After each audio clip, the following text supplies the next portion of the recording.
তোমরাই হবে শিল্পী কবি, লেখক বইলেন। আজকে যারা ফুলের কলি, কালকে হবে ফুল, তোমরাই একদিন তৈরি করবে এই সমাজের ফুল। লিয়াকতগঞ্জ রাজেন্দ্র বিশ্বনাথ উচ্চ বিদ্যালয় বিতর্ক ক্লাব কর্তৃক আয়োজিত আজকের এই অনুষ্ঠানে উপস্থিত লিয়াকতগঞ্জ রাজেন্দ্র বিশ্বনাথ উচ্চ বিদ্যালয়ের হেড অফ কমিটির সম্মানিত সভাপতি জনাব ডক্টর মোশাররফ হোসেন স্যার উপস্থিত আছেন।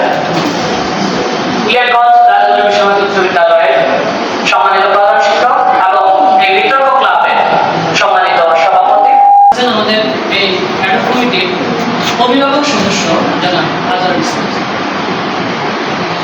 আমাদের আজকে আমার সহকর্মী এবং আমার সামনে উপবিষ্ট যারা আমার প্রাণপ্রিয় শিক্ষার্থী ভাইয়েরা সকলকে আমার সালাম, আসসালামু আলাইকুম ওয়া রাহমাতুল্লাহি ওয়া বারাকাতুহু। আমি প্রথমে ধন্যবাদ দিতে চাই আজকে আমাদের প্রধান শিক্ষক স্যারকে, যিনি 1 বছর ধরে আমাদের পাশে থেকে সর্বাত্মকভাবে আমাদেরকে সহযোগিতা করেছেন এই বিতর্ক ক্লাবে। এরপরে আমি সহযোগিতা করেছেন যারা আমার সহকর্মী, যারা আমাকে সর্বাত্মকভাবে সহযোগিতা করে এই পর্যায়ে নিয়ে এসেছে আমাদের ক্লাবটাকে, তাদেরকে আমি ধন্যবাদ দিতে চাই।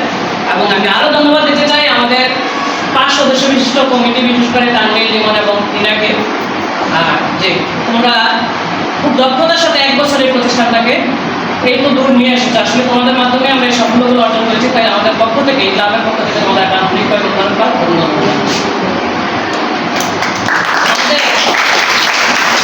আজকে এই ক্লাবের 1 বছর পূর্তি, আসলে এই দিনটা আমাদের জন্য একটা বিশেষ দিন, তাই না?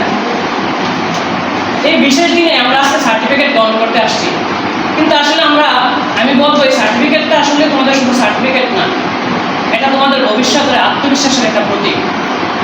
আমরা এখান থেকে শুধু বিতর্কই শিখি নাই, আমরা শিখেছি যুক্তির মাধ্যমে কীভাবে সত্যকে তুলে ধরতে হয়, আমরা শিখেছি কীভাবে অন্যকে সম্মান করে কীভাবে যুক্তি দিয়ে তাকে পরাজিত করতে হয়, আমরা শিখেছি নিজের আত্মবিশ্বাসকে অন্যদের সামনে কীভাবে উপস্থাপন করতে হয়। আজকে তোমাদের এই যে সার্টিফিকেট, এটা হয়তো ভবিষ্যতে তোমাদের সিভিতে যুক্ত হবে, কিন্তু আমি বলবো শুধু এখানেই না, তোমাদের এটা সারা জীবনের একটা আত্মবিশ্বাস হিসাবে তোমাদের কাছে এটা সঞ্চিত থাকে।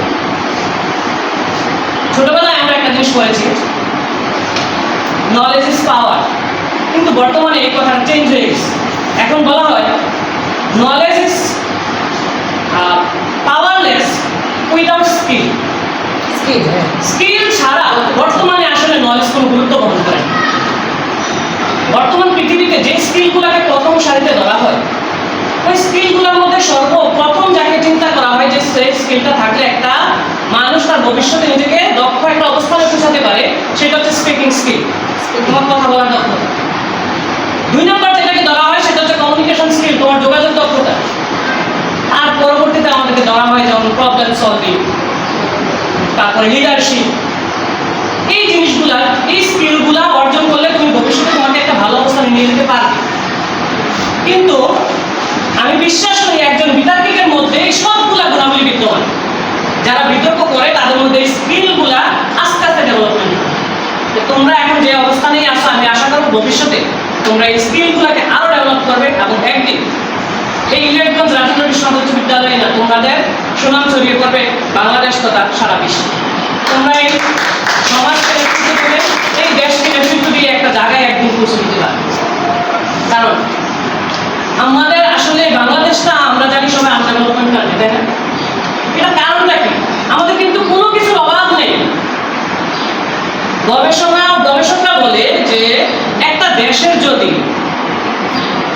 কর্মক্ষম জনসংখ্যা যদি যারা তাদের উপরে নির্ভরশীল সেই জনসংখ্যার চেয়ে বেশি হয়, তাহলে সেই দেশটা খুব দ্রুত ডেভেলপমেন্টে চলে যায়।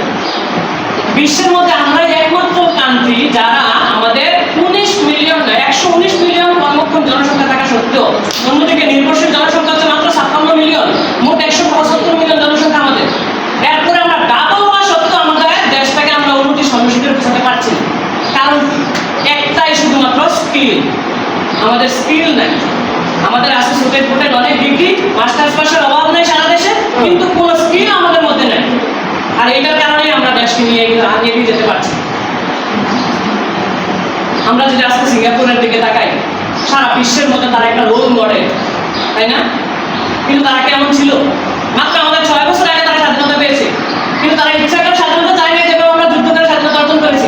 তাদেরকে আলাদা করে দেওয়া হয়েছে, তোমাদের কাছ থেকে আমরা কোনো